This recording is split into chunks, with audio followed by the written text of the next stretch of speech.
Hello दोस्तों, पैसेनोमिक्स में आपका स्वागत है। और आज हम बहुत एक रेगुलर इनकम के टॉपिक के बारे में बात करने वाले हैं। यस दोस्तों, म्यूचुअल फंड्स। म्यूचुअल फंड से आप रेगुलर मंथली इनकम कैसे ले सकते हो, इस विषय पे आज हम बात करने वाले हैं। तो चलिए वीडियो की शुरुआत करते हैं। लेकिन सबसे पहले आपसे निवेदन है कि आप अगर मेरे चैनल पर नए हों तो स्टॉक मार्केट के बारे में और फाइनेंशियल प्रोडक्ट्स के बारे में अगर और जानकारी चाहते हो तो प्लीज़ चैनल को सब्सक्राइब करिए और वीडियो को अंत तक देखिए। तो चलिए शुरुआत करते हैं। तो सबसे पहले हम जो जानेंगे वो है कि म्यूचुअल फंड जो है, ओके, मंथली म्यूचुअल फंड जो है एग्जैक्टली क्या होते हैं और किस टाइप के होते हैं वो हम पहले इसमें देखेंगे दोस्तों।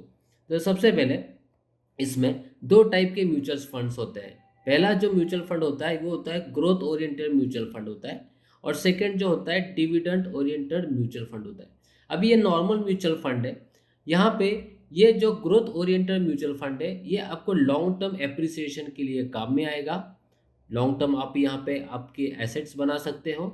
लेकिन जो डिविडेंड म्यूचुअल फंड है, ये डिविडेंड ओरिएंटेड म्यूचुअल फंड, ये आपको रेगुलर इनकम दे सकता है दोस्तों, राइट।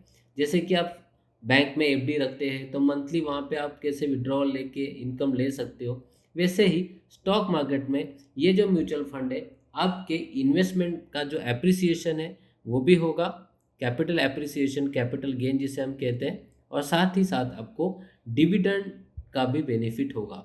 यस दोस्तों, तो ये आपको जो डेली आपके या मंथली जो एक्सपेंसेस है वो एक्सपेंसेस के लिए आपको काम में आ सकता है। और जो आपकी इन्वेस्टमेंट है या जो आपका इनकम है उसको आप ज़्यादा करके एज अ इन्वेस्टमेंट वहाँ पे आप एज ए यूज़ कर सकते हो और इससे आपके खर्चे आप चला सकते हो। तो चलिए स्टेप बाय स्टेप जान लेते हैं कि एग्जैक्टली और क्या क्या चीज़ में होते हैं और क्या क्या हमें यहाँ पे बेनिफिट्स हो सकते हैं। तो इसमें सबसे पहले कैटेगरीज है दोस्तों। ओके, ये कैटेगरीज जानना बहुत है जब आप मंथली डिविडेंड म्यूचुअल फंड में जाते हो, क्योंकि म्यूचुअल फंड जब आप इन्वेस्ट करते हो तब उसमें हमेशा आपको सब्जेक्ट टू मार्केट रिस्क कहा जाता है, राइट। इसका मतलब क्या होता है कि जब आप सब्जेक्ट टू मार्केट रिस्क कहते हो तो ये जो म्यूचुअल फंड है, ये mutual fund directly stock market में ही जा रहा है, राइट। सब्जेक्ट टू मार्केट है मतलब मार्केट अगर हाई वॉलेटाइल मार्केट है तो वहाँ पे भी आपके म्यूचुअल फंड के ऊपर काफ़ी सारा असर गिर सकता है। तो इसीलिए आपको ये जानना बहुत ज़रूरी है दोस्तों कि कैटेगरी जो है, कौन से कैटेगरी का आप म्यूचुअल फंड सिलेक्ट कर रहे हो, वो देखना सबसे इम्पोर्टेंट है। तो चलिए देखते हैं। सबसे पहले जो पहला पार्ट है वो होता है इक्विटीज़ का। तो इक्विटीज़ के जो म्यूचुअल फंड होते हैं दोस्तों, उसमें 65% जो एसेट एलोकेशंस होती है वो इक्विटीज़ में इन्वेस्ट की जाती है। ओके, तो ये जो डिविडेंड यील्ड आपको मिलेगा इसमें आपको हाई डिविडेंड यील्ड वाली जो कंपनीज है इक्विटीज़ में, उसमें इन्वेस्ट किया जाता है। लेकिन वहाँ पे फंड मैनेजर का जो ऑब्जेक्टिव होता है ये कैपिटल एप्रिसिएशन होता है। मतलब वो ऐसे कंपनीज में इन्वेस्ट करता है जहाँ पे वो कंपनी की ग्रोथ ज़्यादा उसको दिख रही हो, ठीक है। तो वो इस हिसाब से उसमें इन्वेस्ट करता है। इसलिए अगर आप ज़्यादा इक्विटीज़ में इन्वेस्ट कर रहे हो मतलब आप रिस्क ज़्यादा ले रहे हो। मतलब आपका जब मार्केट हाई वॉलेटाइल होगा तो आपके जो फंड है या फिर आपकी जो इन्वेस्टमेंट है उसमें ज़्यादा आपको हलचल दिखाई देगी। तो यहाँ पे जो कैटेगरी आपको ध्यान में रखनी है, अगर आप इक्विटी डिविडेंड में जा रहे हो तो आप थोड़ा सा high risk dividend yield mutual fund में इन्वेस्ट कर रहे हो, ये आपको जानना ज़रूरी है। लेकिन जहाँ पे रिस्क होता है दोस्तों, वहाँ पे रिटर्न्स भी आपको ज़्यादा मिलते हैं, तो ध्यान में रखिए, ठीक है। सेकंड जो ऑप्शन है ये है थोड़ा कंजर्वेटिव वाला है, जहाँ पे मुझे किसी प्रकार की रिस्क नहीं लेनी है। तो उस समय ये जो म्यूचुअल फंड मैनेजर होता है ये डेप्थ में सारा पैसा डालता है। सारा मतलब एटलीस्ट 65% अकॉर्डिंग टू सेबी की जो गाइडलाइंस है उसके हिसाब से।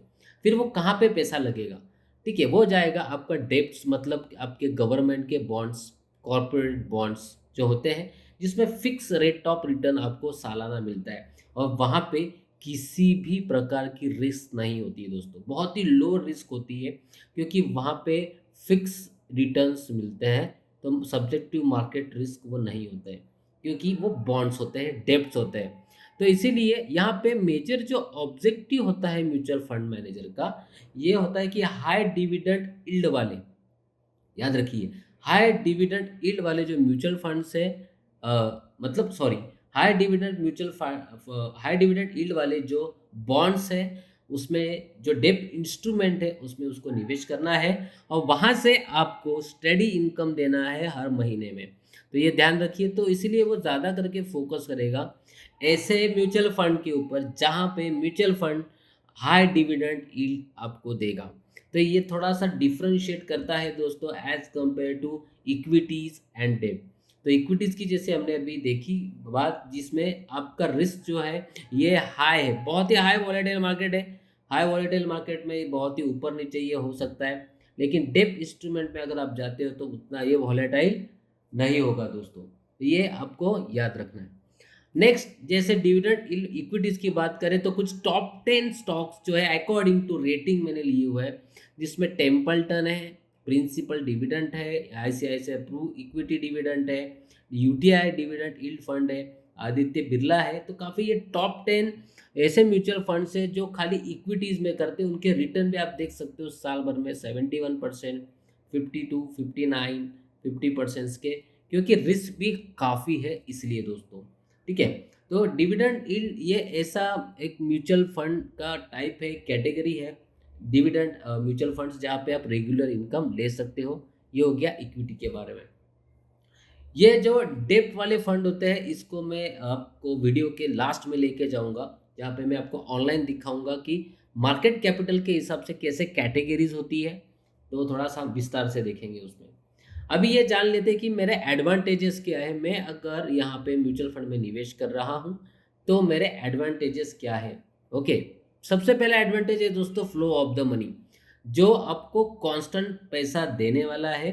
ठीक है, और आपके लिए सबसे बड़ा इंपॉर्टेंट मतलब सेफ है। ठीक है, दूसरा है रिस्क, यहाँ पे लेस रिस्की होते हैं ये dividend yield mutual fund as compare to equity mutual funds. ठीक है, उसके बाद रिटर्न्स की बात करेंगे तो रिटर्न्स में ये काफ़ी एक एवरेज रिटर्न देता है लॉन्ग रन के लिए।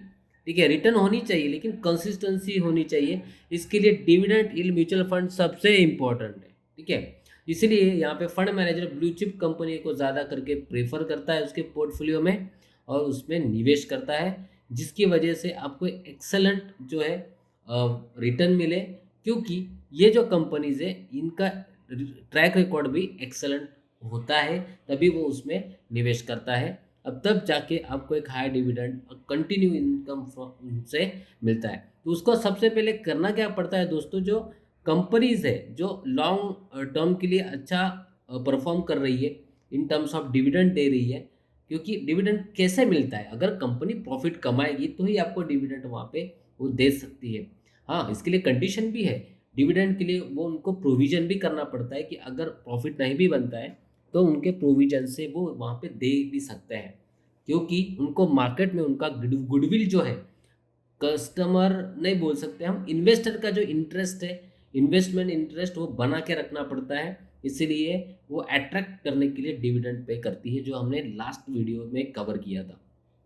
ठीक है, तो नेक्स्ट देखते हैं इसके लिमिटेशंस क्या है, थोड़ा डिसएडवांटेज क्या है। डिसएडवांटेज मतलब ऐसा कुछ बड़ा नहीं दोस्तों, कभी भी आप स्टॉक मार्केट में कोई भी कंपनी डिविडेंड यील्ड की आप अगर इन्वेस्ट करना चाहते हो तो उसका ट्रैक रिकॉर्ड देखना पड़ता है, और ऐसे कंपनी को ढूंढना, ठीक है, ऐसे कंपनी को ढूंढना ये काफ़ी हद तक थोड़ा सा चैलेंजिंग काम होता है। ठीक है, तो ये हिस्टोरिकल डेटा निकालना पड़ता है कि कंपनी जो है कितने परसेंटेज में डिविडेंड दे रही है। ओके, ये सब काम फंड मैनेजर करता है, आपको ये करने की कोई ज़रूरत यहाँ पे नहीं है दोस्तों। दूसरा टैक्स इम्प्लीकेशन, येस, यहाँ पे थोड़ा सा ये आपको आपका जो है इनकम में थोड़ा सा कटौती यहाँ पे हो सकती है, क्योंकि अमेंडमेंट के हिसाब से 10% की जो है टैक्स लाइबिलिटीज़ के ऊपर है। जितना भी आप डिविडेंड इनकम अर्न कर रहे हो 5,000 के ऊपर ये इन फाइनेंशियल ईयर, तो उसके ऊपर आपको 10% का यहाँ पे टैक्सेशन जो है देना पड़ता है। ओके, तो वो थोड़ा सा आपको एक निगेटिविटी है, लेकिन कोई इशू नहीं दोस्तों, मेरे ख्याल से अगर आप अर्न कर रहे हो तो अगर आप टैक्स पे करते हो तो वहाँ पे कुछ दिक्कत नहीं आनी चाहिए। तो यहाँ पे ये एक बहुत ही थोड़ा सा निगेटिव है, लेकिन मुझे कंसिस्टेंटली इनकम मिल रहा है तो बट ऑब्वियस वो टैक्सेबल तो होगा ही दोस्तों। हम सैलरी कमाते हैं तो कंसिस्टेंट इनकम हम लेते ही है, तो एक हद के बाद वो भी टैक्सेबल होता ही है। ठीक है। वैसे ही यहाँ से अगर आपको रेगुलर इनकम मिल रहा है, अगर आप सेफ हो, ठीक है, तो क्या प्रॉब्लम क्या है देने के लिए, राइट।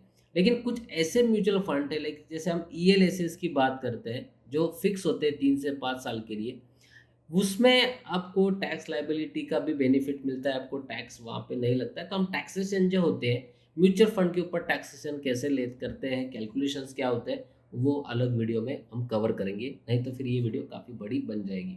तो दोस्तों यहाँ पे जो हमने आज के वीडियो में कवर किया कि यस दोस्तों, आपको ये पूरी तरीके से एक डिविडेंड इनकम के लिए बहुत अच्छी अपॉर्चुनिटी है, जिसमें आप कम रिस्क में एक अच्छा रिटर्न कंसिस्टेंटली ले सकते हो।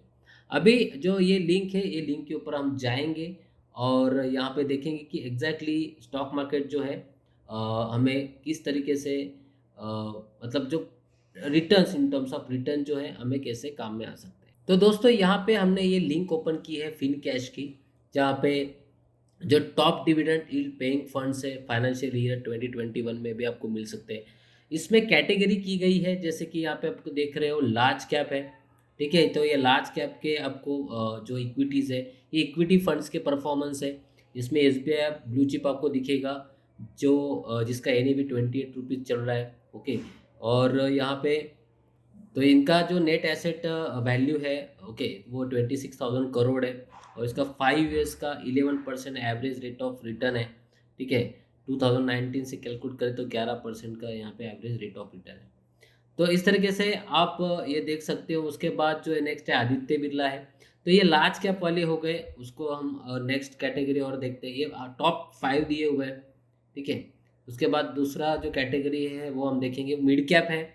मिड कैप में भी आप देख सकते हो कि यहाँ पे कोटक इमरजेंसी इक्विटी फंड है, जिसमें 31 का एनएवी चल रहा है, 10,000 करोड़ का पोर्टफोलियो है। और लास्ट आप देख सकते हो कि एक साल में 21% एवरेज रिटर्न है। ठीक है। और यहाँ पे 5 साल का देखते हो तो यहाँ पे 10% का एवरेज रिटर्न इसमें दिख रहा है आपको। ठीक है, तो ये डायरेक्टली इक्विटी वाले म्यूचुअल फंड है दोस्तों, जहाँ पे लार्ज कैप मिड कैप जो है अकॉर्डिंग टू मार्केट कैपिटल इन्होंने निवेश किया हुआ है, फंड बनाए हुए हैं। स्मॉल कैप के भी यहाँ पे डिविडेंड फंड होते हैं, जिसमें ये आपको क्या ध्यान में रखना है कि जब आप पोर्टफोलियो बना रहे हो म्यूचुअल फंड में इन्वेस्ट करने के लिए, तो आपको ये ध्यान रखना है कि आप कौन से कैटेगरी में डाल रहे हो। आपको रिस्क लेना है, थोड़ा-सा ज़्यादा डिविडेंड चाहिए, तो मेरे ख़्याल से आपने लार्ज कैप में जाना चाहिए। और बिल्कुल भी रिस्क नहीं लेना है, तो आपके लिए डेब्ट वाला जो फंड है, वो सबसे बढ़िया और आसान होगा। ठीक है?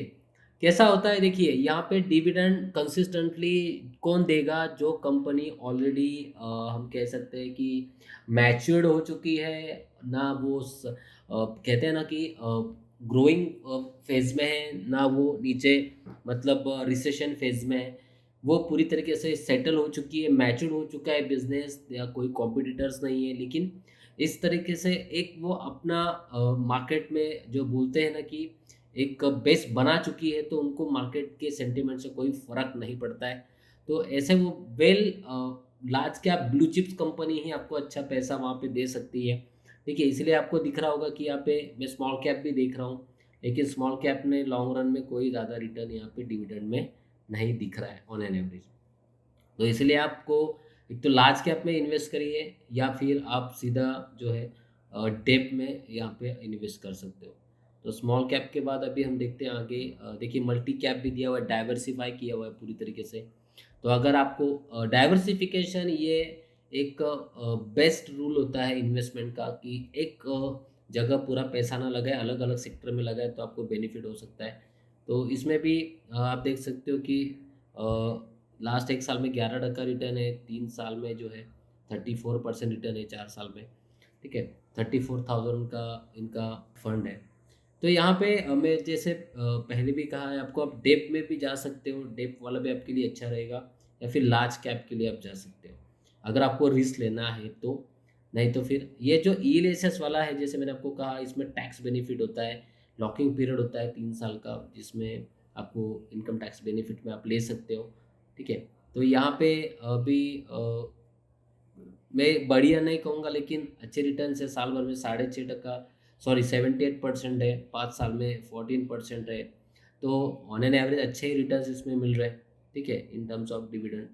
तो ये एक थोड़ा प्लस पॉइंट होता है जब हम लॉन्ग रन के लिए जाते हैं दोस्तों। उसके बाद देखिए काफ़ी सारे अच्छे म्यूचुअल फंड्स है जो डेप्थ में भी अच्छा खासा दे रहे हैं यहाँ पे। तो इस तरीके से आपको ये मुझे डिलीवर करना था दोस्तों आज के वीडियो में कि आप जो है म्यूचुअल फंड में निवेश करते समय डेब्ट या इक्विटी इसमें से क्या सिलेक्ट करना है, ये अगर आपको चूज़ करना होगा तो आपकी जो रिस्क एपिटाइट है उसके हिसाब से आप यहाँ पे म्यूचुअल फंड सिलेक्ट करिए। तो यस दोस्तों, मंथली इनकम पॉसिबल है स्टॉक मार्केट से, खास करके म्यूचुअल फंड में। तो यहाँ पे आप शुरुआत कर सकते हैं, ठीक है।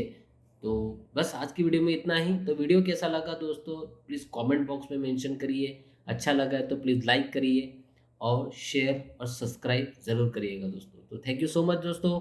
Have a good day and happy investing.